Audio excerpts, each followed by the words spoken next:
Assalamualaikum warahmatullahi wabarakatuh.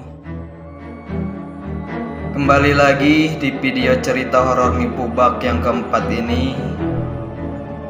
Di sini saya akan menceritakan sebuah cerita tentang hantu Banyu.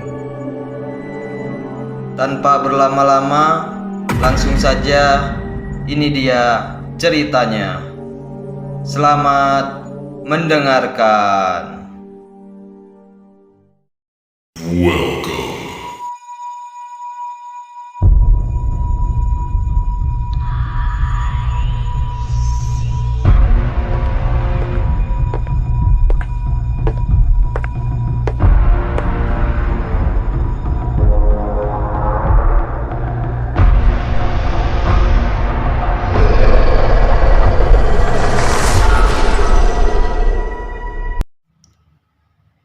Indonesia terkenal dengan beberapa sungainya yang paling panjang dan luas.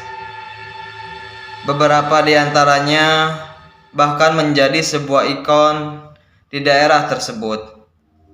Seperti salah satunya yaitu Sungai Musi di Sumatera Selatan. Sungai Musi adalah sebuah sungai yang terletak di Provinsi Sumatera Selatan, Indonesia. Panjangnya sungai ini 750 km dan merupakan sungai terpanjang di Pulau Sumatera dan membelah kota Palembang menjadi dua bagian. Salah satunya Jembatan Ampera yang menjadi ikon kota Palembang melintas di antara sungai ini. Sejak zaman Kerajaan Sriwijaya hingga sekarang, sungai ini terkenal sebagai sarana transportasi utama bagi masyarakat. Selain terkenal dengan transportasinya, Sungai Musi juga terkenal memiliki sebuah cerita rakyat yang sudah lama melegenda, yakni adanya sosok hantu Banyu atau hantu penghuni sungai. Hantu ini menjadi momok yang menakutkan bagi warga yang hidup di sepanjang Sungai Musi.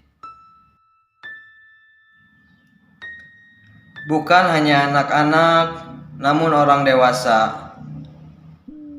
Bila seseorang tertangkap oleh hantu Banyu, konon katanya dia tidak akan kembali dalam keadaan hidup. Menurut kisahnya, hantu Banyu akan membawa tubuh korban ke dasar sungai. Lalu di sana dia akan menghisap sumsum tulang belakangnya. Dan 2 hari kemudian jasad korban akan ditemukan di tempat yang sama dengan tempat awal korban masuk ke air. Pada jasadnya akan ditemukan lubang bekas isapan hantu Banyu, titik di mana hantu Banyu menghisap sumsum tulang belakang. Mengenai asal-muasal hantu Banyu sendiri, terdapat 2 versi. Pertama, kisah mengenai putra mahkota kerajaan yang menderita bau badan dengan putri dari negara seberang. Pangeran ini badannya berbau amis yang kuat sekali, sehingga banyak yang menjauhi dan enggan menikah dengannya. Sampai ada seorang raja yang bersedia menikahkan putrinya dengan pangeran amis ini. Namun, ketika pernikahannya akan berlangsung, kedua mempelai diarak keliling berdua di dalam sebuah tenda. Hanya dengan setengah hari Si putri yang merasa tidak nyaman atau sudah tidak tahan lagi dengan baunya badan pangeran, dia lalu nekat menceburkan diri ke dalam sungai dan tenggelam, dan putri inilah yang menjadi hantu banyu.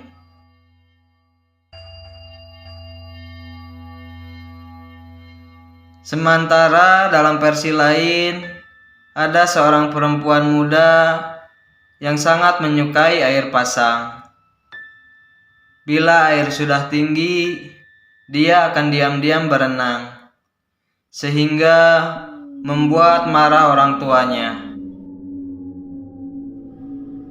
Dan akhirnya, setelah kesabarannya habis, sementara si anak tetap saja berenang di air yang pasang, maka si orang tua itu mengutuk anak perempuannya. Mereka menjadi hantu banyu.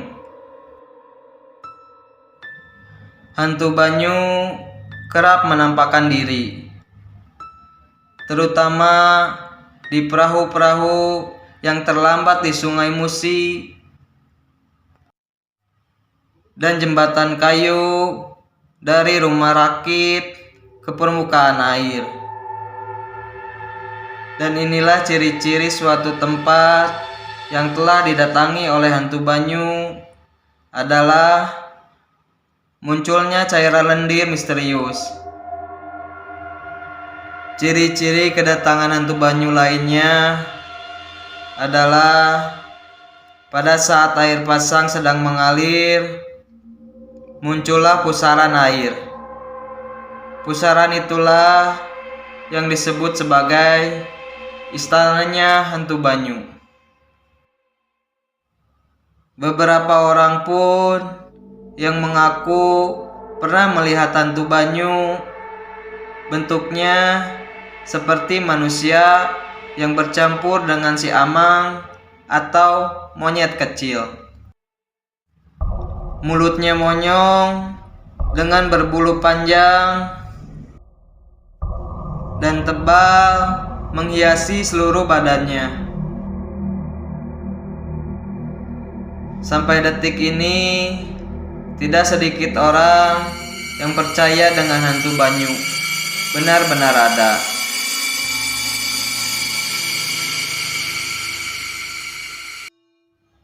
Demikianlah cerita horor Mipubak tentang hantu banyu.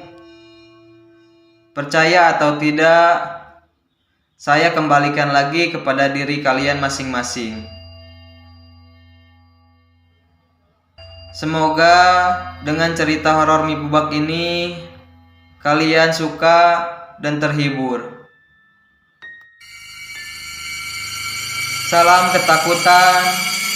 Sampai ketemu lagi di cerita horor Mipubak selanjutnya.